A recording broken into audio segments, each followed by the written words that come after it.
Le nombre de défaillances d'entreprises explose en 2025. On est à quasiment x3 par rapport à 2021, où on était à peu près à 5 000 défaillances par trimestre. Et là, on a passé la barre symbolique des 14 000 défaillances au dernier trimestre de 2025. Donc, pourquoi autant de défaillances? Eh ben, c'est multifactoriel. Déjà, il y a plus de défaillances parce qu'il y a plus d'entreprises. Oui, on va dire c'est la réponse simple. Sauf que il y a plus d'entreprises parce que les gouvernements successifs de Macron ont incité à la création de micro-entreprises, notamment énormément de livreurs à vélo, que ce soit Uber Eats, Deliveroo et d'autres métiers à bas revenus, pour diminuer les chiffres du chômage. Et quelle a été la conséquence? Et ça a été de mettre sur le marché énormément de travailleurs précaires avec des revenus faibles et instables, et donc de facto, ce sont les plus vulnérables au risque de faillite. Et deuxième facteur concret, ça est la hausse du prix de l'énergie et des matières premières. Autant pour les consommateurs, comme vous et moi, ce que vous avez, quand vous vous chauffez à domicile, vous faites bien votre lumière, le prix, il est plafonné. Pour les professionnels, le prix, il n'est pas du tout plafonné.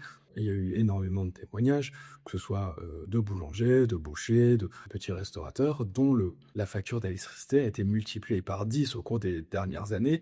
Et tout comme le prix des matières premières qui a énormément augmenté, que ce soit dans le bâtiment ou alors encore dans l'alimentaire, et derrière, la marge se réduit, voire on arrive à des marges quasiment nulles, et qui ne permet plus d'absorber toutes les autres charges, les salariés, le coût de l'énergie, du gaz, et donc mécaniquement, ça finit en dépôt de bilan. Deuxième facteur concret. Troisième facteur, eh ben, c'est l'après-Covid. Donc ça, c'était prévu de longue date, c'est que quand on est rentré au premier confinement, il y a eu tout ce mécanisme de PGE, de prêt garanti par l'État, qui a permis à énormément de sociétés qui étaient déjà en tension ou alors au bord du dépôt de bilan avant la pandémie, de pouvoir survivre grâce à l'injection de fonds garantis par l'État.